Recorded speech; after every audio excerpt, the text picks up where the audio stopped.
Hey everybody, it's Dr. Levi, and welcome to my show, your show, our show, the Dr. Levi Show. Happy to have you with us. Today is June 21st, 2017. Beautiful as per usual here in Los Angeles, but guess what? We're in the middle of a stringent, intense heat wave. In the valley today, it's going to be like 103, 104 degrees. I mean, really, really hot. But guess what? I like it like that. You know, I'm a native New Orleans boy, and we have moist, tropical heat down there. So this is nothing. This is dry heat. So happy to be with you today. Lots to discuss. You know, this is our Q&A show. So I take your questions that really come from our global community, from everywhere as far as New Zealand, from Finland, from Canada, from South Africa, from all over the world. So all these questions are from Facebook. They're from YouTube as well as Twitter. So I'll answer your questions today, but I also will have our medical moment to talk about something that I get a lot of questions about every week, if not every other week, about how to properly use human growth hormone, HGH, as well as who should use it.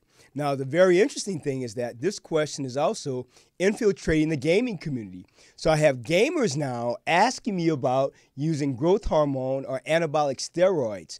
So I want to make a lot of things crystal clear today as we continue with the show, so that you will not do anything that will jeopardize your health, your internal organs, your body, because don't forget, you only get one body. You get one body, period. So I want that body to be healthy. I want that body to be filled with joy and strength and power. However, if you are thinking about using HGH or anabolic steroids, I have a lot to tell you to really dissuade you from doing that. It's not the way to go if you want to be healthy. So let's talk about that. And before I begin the medical moment, I want to talk to you about the show. So recently I had several emails asking me as a physician, why do I do a radio show and why do I think it's even needed or necessary? So, and several of these questions were from other physicians who feel I should not do a radio show at all, which is interesting. And the other were from people who are not in the medical career that, again, felt that, why am I doing a radio show? So let's talk about that.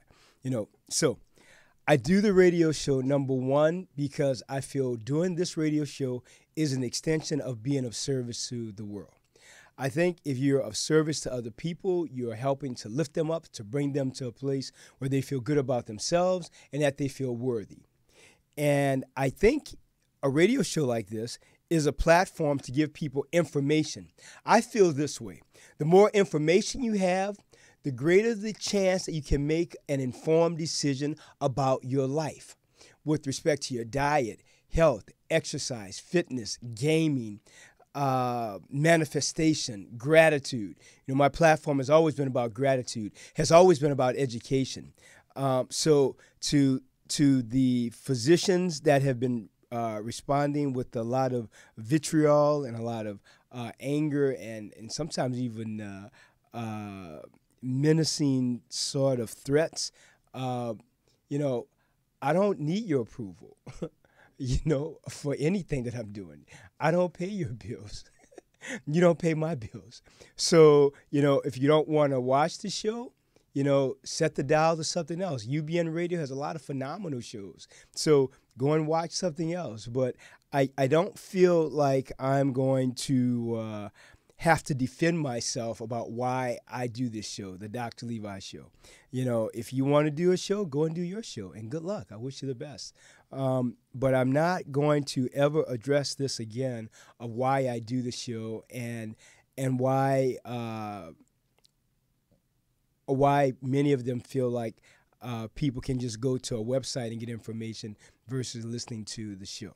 So with that said, to the haters out there, I have nothing against you. Keep on hating. I'm okay with that because I'm going to keep on living. I'm going to keep on living my life without, having to explain what I do or why I do it to you. That's not my modus operandi. I don't roll like that. So, however you roll, good luck to you. and the show will continue. And I'm grateful to do the show.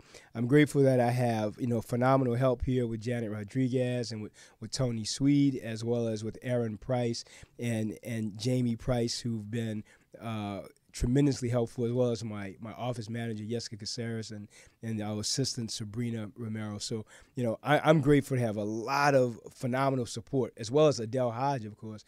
She's really my mentor, has been truly an extraordinary blessing. The great thing about Adele Hodge is she has this incredible, over 50 plus years of experience in media. She's been my media coach and my confidant, and above all, a great friend. So so the show continues, and I'm grateful to do the show. And I really want to say this: I don't have any hard feelings about anyone who sends complaints to me about the show, because you know what? At least you're listening. So I'm grateful that you're listening. And the people who do enjoy the show, and we have many who do, I'm really grateful for that also. But as far as trying to explain why I do it and to get approval from anybody to do it, nah, it doesn't work like that. Because at the end of the month, I signed the check to do this show by the grace of God. I don't have anyone who's saying, "Oh, let me sign that check for you, Dr. Levi." I haven't seen that yet. So that's why I do the show. Number one, I do it because I love doing the show.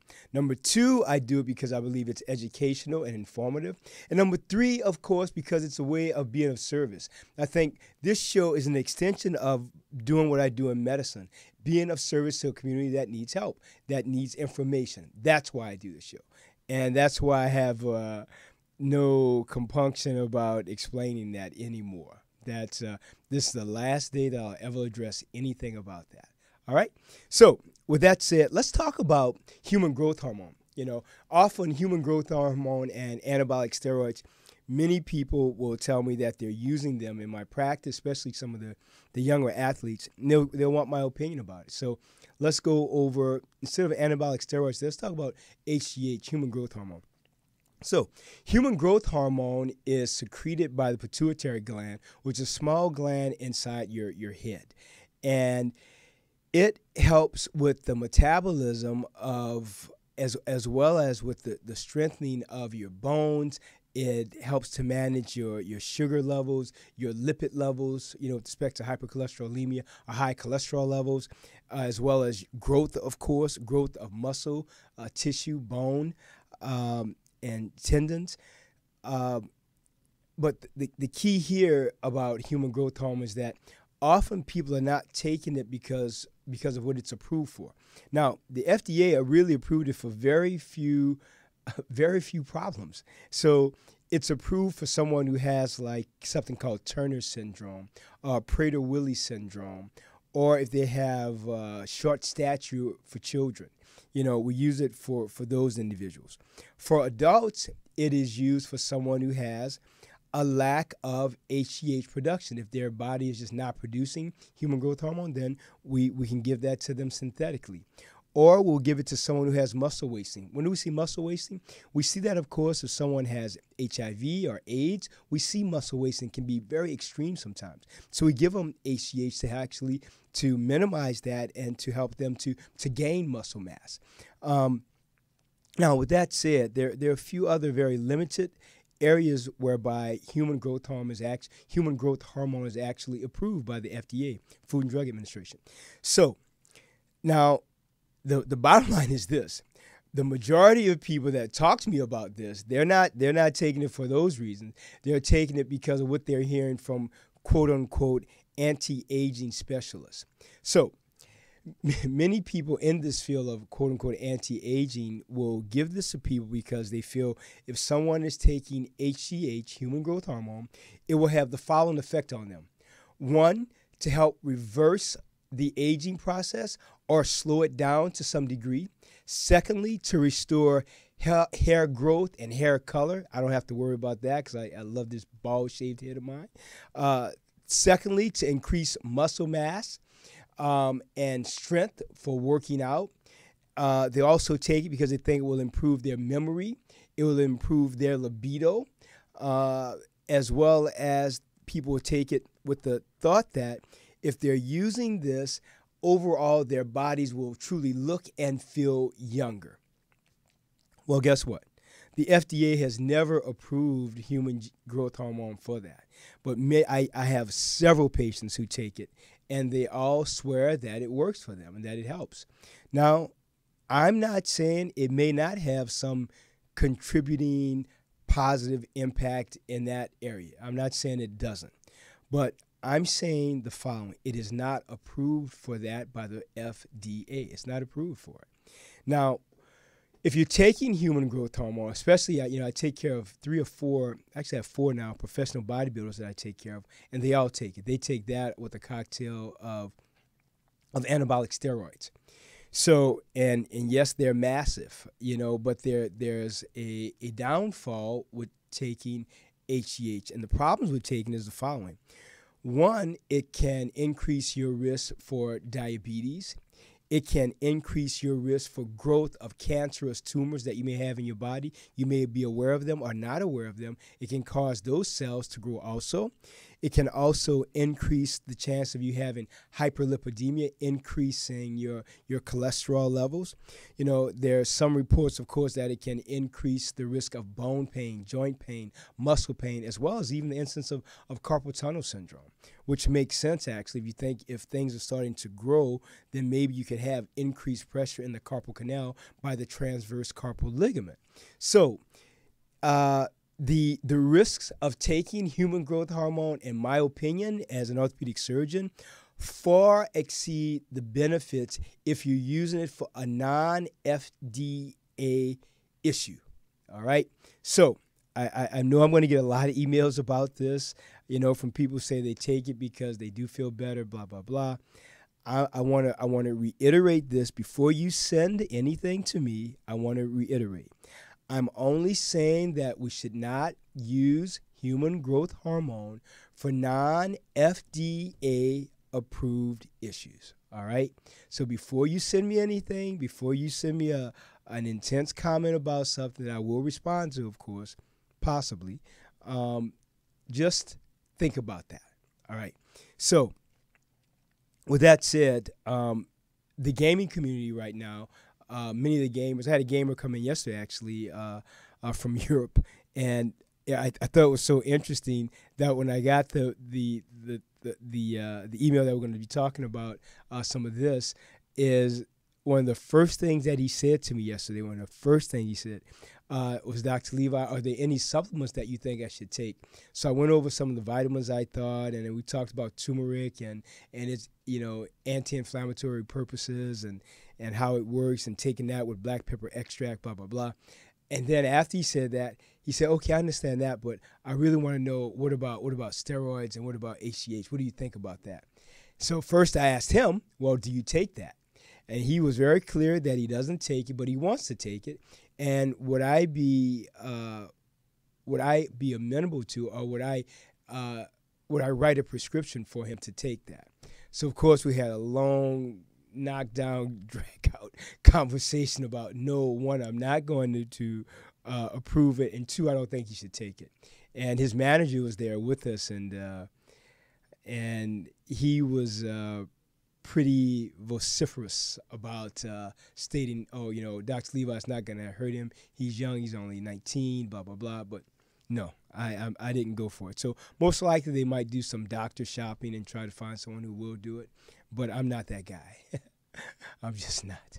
So, I want you to be healthy. I want you to be strong. I want you to be competitive. I want you to be able to play, but I also want you to do it safely. So to the gaming community out there, which I'm a part of, which I love, and I'm grateful to be of service to, I want to say, don't even think about it. Really. Don't even think about it. Continue to eat properly, exercise, stay well hydrated, and game on. That's the ticket.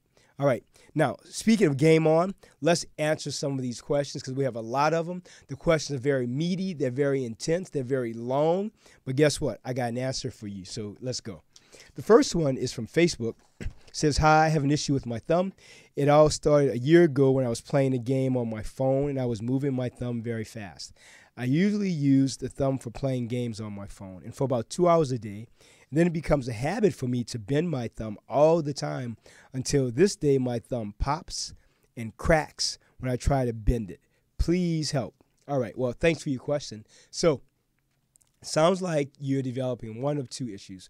One, flexor tenosynovitis of the thumb, which is trigger thumb. Again, you can look this up, trigger, Trigger, trigger thumb.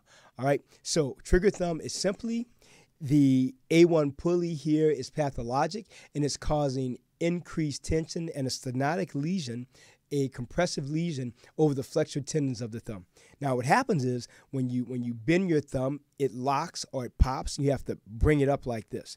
So how do we treat that? We treat trigger thumb with therapy or with an injection. And if those things don't work, then we can actually do a very tiny surgery. I shouldn't say it's a tiny surgery. It only takes 3 minutes to do. It's a very quick surgery. It's an A1 pulley release. But as per usual, even though I'm an orthopedic surgeon, I still recommend doing everything non-invasive and non-surgical first. So anti-inflammatory medication, physical therapy, then the injection if those two things don't work. And then the last thing at the top of the heap would be surgery if none of that works, all right? Now, the other thing that you may have instead of trigger thumb is you possibly just have some mild tendonitis of the thumb, where the thumb is just achy, the extensor tendons as well as the flexor tendons, because of the amount of flexion and extension that you're doing of the thumb. So for that, go to our website. Again, I want to thank you all for being a part of our social media family and international community. Please subscribe to our YouTube channel, as well as be a part of that community where you get all the videos that we have there, as well as you get a notification about new videos that we have coming. So now, with that said, the best thing for that will be to do the exercise for the hand, do some of the thumb exercises like this, the rotation of the thumb, making small circles with the thumb like this, up and down with the thumb, flexing the thumb across the body. I'd say do repetitions of 10, do 2 sets of 10, again, across, around, reverse it, up and down, 10. All right, the bottom line is this. Do those exercises and that should help. And again, if you're gaming, as I've stated before, the major issue here is take a 5-minute break every hour while you're gaming to do the stretches, to do the strengthening exercises. That will help you for sure, all right? Then let me know how you're doing. I want to know how you're progressing. All right, next question is, hi, I'm a big fan, and your stretches have helped me tremendously. I'm glad to hear that, with both my gaming and my piano practice. I take care of a lot of musicians also. It says, while the vast majority of my pain has disappeared, I've noticed that I'm having some golfer's elbow pain. Would you happen to have any specific exercises or stretches to help with this issue? Thanks for your time. So yes, so let's talk about golfer's elbow. Often we talk about tennis elbow. Let's talk about golfer's elbow. So golfer's elbow is at this area where the flexor tendons attach here. This is the medial aspect of the elbow. So you'll have pain along the medial epicondyle and pain along this aspect of your elbow. Now, one of the best stretches for that I like is, I call it the reverse inertial. Inertial is N-I-R-S-C-H-L. And that exercise, those we've talked about many, many times before, we use that for lateral epicondylitis. If you have tennis elbow, if you have pain on the lateral aspect of your elbow, well, medial epicondylitis, or golfer's elbow, is just the opposite. And people develop it actually from playing golf as well as from playing racket sports. So now, and I want to, the other people I've seen with this are ping pong players. They develop golfer's elbow also. I know we call it golfers, but anybody can develop it depending on the type of work that they're doing. So now, the reverse inertial, take a look. You're going to have your elbow extended, and you're simply going to hold your palm and your fingers and pull them down and hold. And you're going to hold this position just like this with the elbow straight for approximately 30 seconds. And I would recommend doing this for 3 repetitions, maybe a minute and a half, and you just hold for 30 seconds, all right? And then you can reverse it again with the regular inertial exercise. And the same thing with the elbow straight, and flex the fingers and the hand down and you hold it like that. Again, every hold is for 30 seconds. And do this in a seated position, not standing up. Just do it while you're seated. All right, that should help you. Now, the other thing would be, you talk to, for everything we talk about, as I said before, always talk to your doctor. Always talk to your regular healthcare professional, because even though we're talking about these things, I'm your virtual doctor. But it's incumbent upon you to talk to your doctor in your community about what you have, so that he or she can say yay or nay to what you're doing. It's so important to have open communication with your doctors, all right? And even though I'm talking to you, I don't know you, and I haven't examined you personally, so it's important for you to have full examinations by your healthcare practitioners, all right? Now, continuing on with that, the other thing that may help this area is to put warm compresses against this area, especially in the morning or right after you're gaming or playing the piano. Now, within the next 2 to 3 months, I'm going to do some specific videos for piano players, for keyboardists, for guitarists, for drummers, because I've gotten a lot of emails asking about doing something for musicians, for artists, and I need to do that. So that's going to be on the goal, is to have that done within the next 2 to 3 months, all right? So get ready for that. So let me know how you're doing with those exercises, of course. Be sure to take your 5-minute stretch break, use the warm compresses, and then talk to your doctor, he or she locally, to see if they would recommend you take an anti-inflammatory like over-the-counter naproxen or ibuprofen, Advil, that type of thing, all right? So let me know how you're doing. And thanks again for subscribing to our YouTube channel. The next question is, I'm a regular tablet OSU, or I love some OSU now. Tough game, though, I want to say that. Each time I play a map, my hands are becoming sweaty, like a lot. And I am always losing my grip on my pen, and on my other hand, I can't tap my keyboard efficiently. Really annoys me at the same point, because I often fail the combo map. So I was wondering if maybe there's a treatment for this, or maybe a gamer glove that can prevent the sweat. Well, a gamer glove is coming. Trust me on that. That's being worked on. Thank you. And by the way, I keep up the good work. You're an absolute icon. Oh, that's funny. Thanks. You're an absolute icon for the gaming community. Well, thanks for your compliments. I'm very grateful for that. And humbled by your thoughts. So let's talk about this. So the bottom line is this: if you're having a lot of sweatiness with your hands, so you can have something called hyperhidrosis. Now, hyperhidrosis, we see this in individuals who have extensive sweaty palms, sweaty feet, as well as increased sweat in their axilla, their armpits. And you can recognize this individual quickly, because what happens is when you extend your hand to shake their hands, the first thing they will do is wipe their hands on their pants or put their hands in their pocket before they shake your hand. So it's often very embarrassing and challenging for many people who have this. So I want to say this: don't be embarrassed about it. Nothing to worry about. Just a little sweat. Sweat is sterile. No drama about that. So let's talk about it. If you're having hyperhidrosis, there are several things you can do. Number one, we treat this with the following. You can have Botox injections that will help to minimize that for several months. We can also do believe it or not, nerve root blocks that will help with that. And sometimes we'll actually do we will cut the nerve root that will stop this problem from happening also.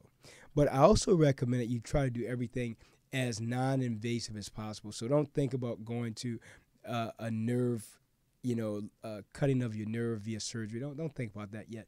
I've tried the Botox first. The other thing is talc.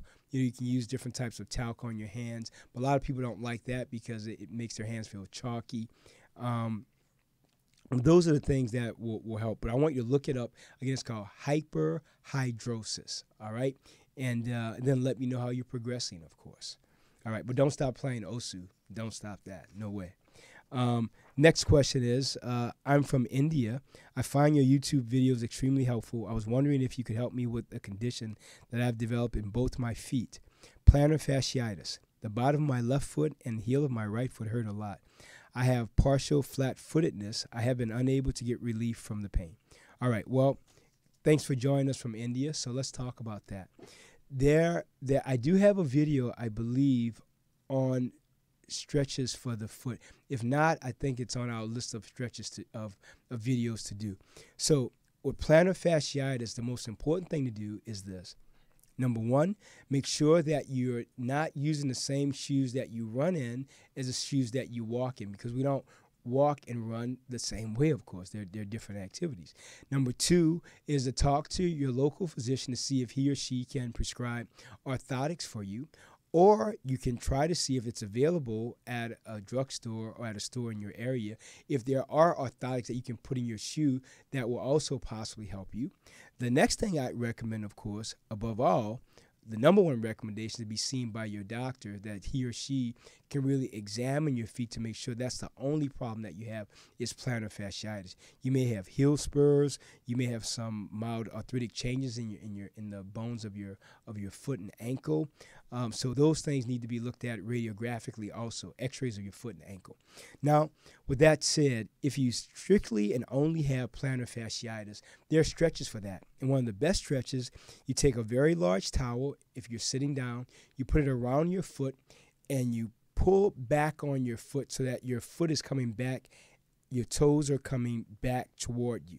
All right? Now, you hold this stretch for about 30 seconds to a minute, and you just hold your foot. And for example, if this is your foot, this is the bottom of your foot, you're going to put the towel around your foot and your toes, and you're going to pull back, and you're going to hold that position. All right? You hold that 30 seconds to a minute. And then you're going to flex your foot down, which is plantar flexion, and then you're going to extend. And you're going to hold each of these positions for at least 30 seconds to a minute. Now, the major issue with plantar fasciitis is this inflammation that occurs. Most people don't take time to rest. They continue to do, run and walk. You have to rest your feet. Now, I can tell you this anecdotally, what I've done, because I had plantar fasciitis many, many years ago, not only doing the stretches, but I also would soak my feet in warm water. And I can remember my mother saying, "Oh, you should add some Epsom salt to that," and I did. And I don't know if the Epsom salt helped as much as I thought it did, but I did do that. So you can consider that also, okay, of soaking your feet in warm water. At least twice a day for maybe 10 minutes, all right? So, but the major thing with plantar fasciitis, do the stretches. Now, when you go to your doctor, he or she may also say, hey, let's give you an injection. I'm not big on the injections for plantar fasciitis. Number one, they're extraordinarily painful. And number two, my personal outcomes for that haven't been very good. So I'm not a fan of the injection. I had an injection maybe like 8 years ago, and very painful. Very, very painful. So I'm not a fan of that. I'm not a fan of pain in general either. So, all right, next question is, so again, this was from India. So let me know how you're doing with the plantar fasciitis, all right? The next one is, I first wanted to thank you for your videos. And this is again from Facebook. Your videos around about hand, wrist, and shoulder exercises. This is exactly the kind of thing I've been looking for. I'm currently battling RSI, and RSI is repetitive stress injury, with tingling and soreness primarily around the wrist and forearm. In some of your videos, such as hand and wrist exercises for gamers, you mentioned carpal tunnel, and I wanted to check whether these exercises were suitable as a prevention treatment for RSI or only for the specific symptoms you mentioned in the video. That's a great, great question, very thorough question. So yes, that the hand and wrist exercises for gamers, that can be used for someone who has some symptoms of carpal tunnel. You know, so the bottom line is this. All those exercises are meant for individuals who do the following. If you use your hands, those exercises are good for you. We have two hands, you know, so you want to do those exercises. And I would follow them just the way they're given. You know, the great thing about those exercises, they're really evergreen. You can use them at any time in your life, and they'll be effective for you, and they will help you. Now, with that said, with carpal tunnel, if you think you have carpal tunnel syndrome, you have to go and be evaluated by your doctor so that she or he can look at you and evaluate you. Well, number one, the doctors will do the following. Take your history, do the physical exam, and maybe order some other tests like EMG nerve conduction study of your upper extremity, or an ultrasound study, or maybe plain radiographs, x-rays to look to make sure you don't have something there, even an MRI to see if you have a cyst that's inside the carpal tunnel that's causing a compression injury there of the nerve. So Carpal tunnel is not as cut and dry as everyone thinks sometimes. Oh, it's just carpal tunnel. Well, a lot of other things can cause carpal tunnel, like thyroid disorder can cause it. If you're using HGH, as we talked about earlier, human growth hormone. If you have a mass in the carpal tunnel, like a ganglion cyst, if you have a bone spur that's there from post-trauma. So a lot of other issues can cause this. So I want you to be aware of the following. Number one, not to diagnose yourself. And number two, to take the information that I share with you and to use it, but more importantly, to always have open communication, to be seen and evaluated by your doctors. You have to do that because I'm not there. If you're in LA, I say, hey, come and see me in my office. I can take care of you, but you're not, so be sure to get care where you are, all right? So yes, use those exercises. Now, the number one exercise I want to recommend for carpal tunnel would be the gliding exercises. So I have a whole video on that. Gliding is just regular spelling, Gliding, gliding exercises. Do those because that'll help a lot. I'll just show you briefly. The gliding exercises are this: just around the world with your elbow extended and straight, back around the world, set of 10 or 20. And then you want to make a fairly lightly closed fist. Do the same thing around the world, back around the world. So those are the basic gliding exercises. But I have many other exercises specifically for carpal tunnel prevention and to help minimize the symptoms that you have of carpal tunnel. So let me know how you're doing also. Now, next question. I have a lot to get to here. Dr. Levi, I experienced some pain and discomfort in my hands, particularly in my thumbs, and after stumbling upon your YouTube channel, I believe it is some degree of what you call gamer's thumb. I want to start doing your recommended exercise, and I'm considering taking a week or two away from gaming, although that's a challenge, to allow any inflammation to begin to subside. Would it be best to begin your exercises right away, or should I allow my hands to rest a little before I start the exercises as well? Also, are you a gamer yourself? Yes, I am. Now I want to say this. I'm a gamer, but I'm not the best gamer. I can tell you that. Second issue here is I assume you are, but I was unable to find anything relating to that. Just curious. Great question. All right. I'm sure you guys will see me game eventually. You'll say, like, why is this guy even trying a game? But I love the challenge of it. So let's talk about this. So gamer's thumb is the following. Gamer's thumb is inflammation of the flexor tendons as well as the extensor tendon. So someone will have decurvane synosine tenosynovitis, as well as flexor tenosynovitis or trigger thumb. That's gamer's thumb. Now, if you have it, yes, do the exercises, but I recommend the following. If you're having a tremendous amount of pain, then yes, definitely take time to rest. Take maybe 3 to 4 days off to rest. Then when you go back to game, instead of gaming, let's say 9 to 14 hours a day, maybe game only 3 to 4 hours just to see how you're feeling. And make sure you take that 5-minute stretch break every hour. The stretch break is critical. You have to do that. There's no getting around that. So yes, take 3 to 4 days, maybe 5 to rest. But while you're taking those days off, every day for at least 5 to 10 minutes, do those stretching and strengthening exercises. Do that for you. It'll help you tremendously. All right? Let me know how you're progressing. All right, the next question is, hello, Dr. Levi. Can you give some health tips about frozen shoulder? I felt pain for a long time now. Yes. So frozen shoulder, also called adhesive capsulitis. I've seen this more commonly in people who have diabetes, as well as someone who's had trauma to their shoulder. I've also seen it, believe it or not, in several of the boxers that I take care of who will wake up one day and just have severe stiffness in their shoulders, and they literally cannot lift their hand above their ear. They're stuck, basically.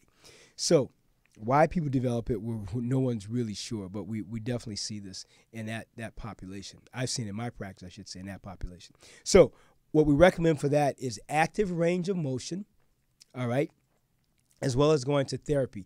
Now, the other thing I'll tell you that I do in my practice personally is, and I'm a fan of it, of course, is acupuncture. I love acupuncture. I think it works very, very effectively. The other thing that I recommend if someone has adhesive capsulitis is not only doing therapy 3 times a week, but also being mindful of your diet. What are you eating? Are you eating a lot of pro-inflammatory foods like a lot of dairy, a lot of sugar, a lot of salt, a lot of things that will or really just not the best for your body. So, and again, as I've heard many times, we are what we eat, drink, and smoke. So be mindful of what you're eating, what you're drinking, and definitely don't smoke. And, I want to address smoking for a quick second. So I did get an email from someone who asked me about when I say smoking, what am I referring to? I'm referring to cigarettes or marijuana. So when I talk about smoking, I'm referring to, let's hear all of this. You ready? I'm referring to cigarettes, so tobacco smoking. I'm referring to hookah. I'm referring to vaping. And I'm referring to anything else that you can put in a cigarette, in a pipe, in any other type of device and smoke. I'm referring to that. Smoking, not good for the body. Now, are there exceptions? Well, let me tell you about the few exceptions that I found in my practice. That is, for patients that I take care of who have lymphoma, leukemia, cancer, many of them will tell me that they do smoke marijuana to minimize the pain and to increase their appetite. All right. But usually the people that are asking me this question, they're not in one of those subcategories or subgroups. These are people who just love and enjoy smoking marijuana. So does marijuana have great health benefits? It does have some health benefits. But most people who ask me that question are just recreational smokers. So they don't have any major issues why they should be smoking, 4 to 8 blunts a day. That's different. So I want to be clear about that. So when I say smoking, that's what I'm referring to as a medical professional. All right. Now, so frozen shoulder, again, back to that again, is active therapy, acupuncture. Be mindful of your diet. Stay well hydrated, eat well. Try to continue to exercise as much as you can. All right. Now, those are all our Facebook questions. Now our Twitter questions these are tweets that we had. Just watched your interview with Happy Stick. Shout out to Happy Stick too. Happy Stick OSU, great guy, OSU player, just incredible human being. Thanks for being a part of the OSU community. Hope these stretches fix my hand. Well, I hope they do also. The key with the stretches is the stretch is the following: we have just this cornucopia basically of different exercises. I mean, it's just. I think there are enough exercises there for a lifetime. So if you do them, they will help you. And the bottom line is this. These exercises, like regular fitness and exercise, you have to be consistent and you have to be dedicated to do them. So like a fitness program, it takes commitment, consistency, diet, exercise. It's the same with these exercises. Commitment and consistency. You have to do them every day. And there's so many to do that you won't get bored. You can just rotate the exercises. Pick 3 and do those 3 this week. The next week, do a different 3. Then keep rotating like that so you're never bored. Because I can't stand being bored myself. So, change things up, mix it up, diversify. All right. Now, next question is, hey, how often should I do hand and finger stretches? Well, again, as I stated earlier, I recommend at least 5 to 10 minutes every day. And if you're gaming tremendously, again, after every hour of gaming, do those strengthening and stretching exercises. That's the ticket. So the next question is using a cold compress as a wrist rest dangerous or safe? Now, this wasn't clear to me if you're just having your wrist rest on the compress when you're gaming, or you're doing this after you've been gaming. So let me just comment in general. So I'm not a fan of only using ice. All right. We've had this discussion of the rest ice compression elevation method. If someone has an acute injury, just say like a wrist sprain or an ankle sprain, I'm more of a fan of contrast therapy, meaning that you use some ice, then you go back, use some heat. Ice again, and then heat. I'm not a fan of only using ice. I only using cold compresses. So I would say I recommend to not use a cold compress as a wrist rest. I would not say it's dangerous, but I would not recommend that. All right. The next question is, do you think a vertical mouse is more ergonomic than a regular one? So the vertical mouse in general, again, I'm not a major fan of. I've had several gamers have had some major problems with the vertical mouse. So again, the bottom line is this. You have to have your desk or your workspace, whatever gaming arena you're playing in, you have to have that ergonomically balanced, all right? So if a vertical mouse works for you, then it works for me. If it doesn't, then switch it up. The goal is the following. You have to really be mindful of your body, mindful of what works for you. And some things will really work really well for you and some won't. So, but the vertical mouse in general, I'm not a mega fan of. However, I will say this, I do have some gamers and some musicians who are also gamers who say that they like the vertical mouse. So if you like it and if it works well for you, then use it. That's what I can tell you. Use it. All right. Next question is, what recommendations or tips and links do you have for carpal tunnel syndrome? And send me your best stuff. I like that. Well, I think my best stuff, by the grace of goodness, is right on my website. It's on our YouTube channel. You know, that YouTube channel has well over, 100 plus videos, maybe more. So go there. It has all the specific exercises for carpal tunnel. We talked about them briefly earlier. You know, the gliding exercises. There's so many things on there. Just the YouTube channel will inundate you with a lot of information. It will inundate you. So just use that. And again, diversify the exercise that you're doing. You know, if you have, carpal tunnel, again, numbness, tingling, decreased grip strength, pain that wakes you up at night, stiffness in your hands sometime. Also, all of these things, do the exercise, you should feel better. And then, of course, I can't emphasize this enough, talk to your local healthcare provider also. That's important. Have open dialogue with them. All right, next question. I have some pain behind my shoulder around the thoracic vertebrae. No idea how to stretch for that area. Okay, so let's go over that. So I'm gonna push back here so you can see me. So if you can't hear my voice as well, I apologize. So the stretches for that, you can do this. You can literally stretch this way where you're sitting forward in your chair, your elbow comes up, and just stretch your body around like this. So you're bringing your hand past and behind your ear. You can hold like this, all right? And you hold this for about 15 to 30 seconds. Do it seated.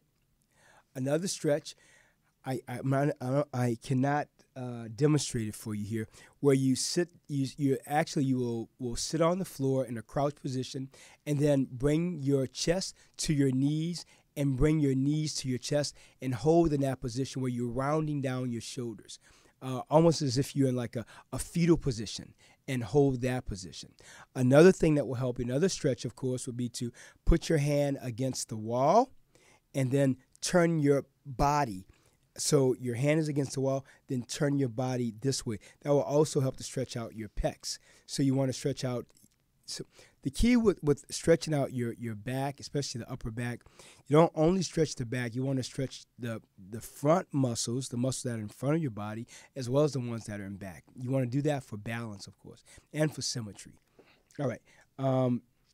But you know what? Then we'll make a note of this, the team and I, and we'll do so. The exercise, the videos that we will do are the following, and Ms. Rodriguez is here with me, so we're going to take notes about it. We're going to do a video soon for back, for the lower back, and for upper back stretching, as well as the stretching out the front of the body for example, the pectoralis, subscapularis. We'll do a video for that. We'll also do one for musicians.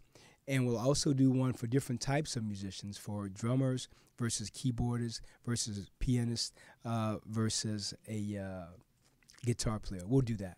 All right. As well as for upper and lower back. Okay, let's continue. The next question is, I've been doing a lot of repetitive practice, but making sure to stretch and look after myself. Thanks for your advice. No injuries or pain. Oh, okay. This is great. Well, thank you for that comment. That's really, really great. Thank you. The next question, this is from YouTube. This is a pretty meaty question. I like meaty questions because they embody a lot. They want a lot of information from me, and I want to give it to you. So this is from YouTube. I believe I have carpal tunnel on my left hand, keyboard hand, and it really does affect my OSU gameplay. After literally 10 minutes of solid gameplay, my hand just can't handle it anymore. I don't feel like my fingers are tired, but it's more of my wrist making my fingers not working anymore as well, as it just hurts as I go on and on. I can't press Z and X anymore. I'm aware it's probably due to the fact of the repetition of pressing Z and X, and was wondering if there is any way to build up my stamina in my left hand, or any stretches to help me to be able to play long without my hand being tired out within 10 minutes. Would love your help, Dr. Levi. Yes. So I recommend the following. So I just released a video less than a month ago for OSU players specifically to really help the OSU community. So go to that video. That video will have some specific exercises for your fingers that will help you tremendously. So I don't want to belabor this, but go to that video. It will help you a lot. And there's another OSU video that will be coming soon also that will also help. But for right now, it's specifically called, I think it's volume 1 for the OSU community, for the gaming community. That's the one. Go to that video and that'll help you a lot. All right? And then let me know how you're doing with those exercises. You know, don't forget, everyone, if you let me know what you want, my team and I will give that to you. We're here to be of service to you. You're important to me as a physician, and I want to help you. That's my goal in the gaming community, all right? As the gamer's doctor, that's what I do. All right, the next question is, I developed gamer's thumb from holding my OSU pen the wrong way. Luckily, I came across your videos at the exact time. A new grip and stretches from your channel helped me a lot. Oh, okay. Well, I'm glad to hear that. That's a nice comment. So, yes, do those stretches. Make sure you're taking your breaks. Make sure you're exercising. I want to just go over something briefly for the gaming community. Number one, if you're gaming, let's say 8 to 18 hours a day, it's so important that you also stay as fit as possible, that you're eating properly, that you have proper snacks while you're eating, like cashews or almonds or like carrot sticks, for example. But you really want to do things that will be healthy for your body, because don't forget, as a gamer, our first weapon, the first thing that we have is our brain, to be able to strategize and to make our hands and wrists and fingers do what we want them to do. The second thing we have, of course, is our body. We want to have our bodies do what we want it to do, and to do it well, and to be able to do it efficiently, all right? So be mindful as a gamer. Be mindful of what you're eating. Be mindful of how much you're exercising or not exercising. We have to exercise. Exercise is a part of the human experience. If you don't do it, there are always consequences. You may not have them today. You may not have them tomorrow, but you will have them. And I want you to not. I want you to be healthy. I want you to be fit. I want you to be beautiful and spectacular and magnanimous and amazing like you were born to be. All right? Next question. Is there going to be a video on neck strain in OSU in the future? Love these OSU vids so far, by the way. Well, glad to hear that. Glad you like them. I don't have a specific video planned on neck strain. However, I do have some videos on stretching your neck that can be used by anyone, not only in the OSU community, which I love, they can also be used for anyone if they play, from Halo to League of Legends to Overwatch, whatever you play. The bottom line is that your neck, when you're playing, if you're leaning too far forward, if you're leaning back, if your chair is not ergonomically balanced, all these things will impact your ability to play well and to be efficient and to win. I want you to do one thing: to win, period. All right. Now, next question. So again, for neck strain, go to the YouTube station and you'll see those videos there about neck and back strengthening exercises. Last question here is, I've developed the OSU barnacle, and it doesn't really annoy me. Pain from gripping the tablet has gone, and I can play for longer periods of time, as well as squeeze my pen. I hold it tight because of my grip. What do you think? Well, the OSU barnacle, as I call it, I've seen that in many OSU players. The bottom line is this: if it doesn't bother you, continue to play. If it bothers you, you can massage that area, of course. Take a break from playing. Put your hands in warm water soaks. But that it's really from playing the game. I see it so often.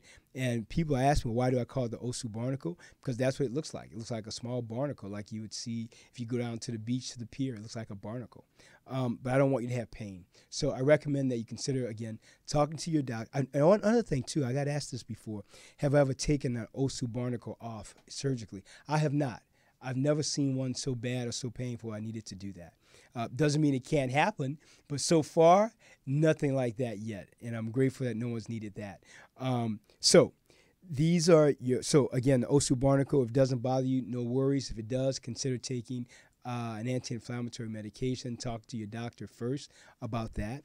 And of course, do the exercise and strengthening exercises that we have on. So I got to all of our questions today. I'm really happy about that. My team and I'm grateful for them and grateful to be of service to you.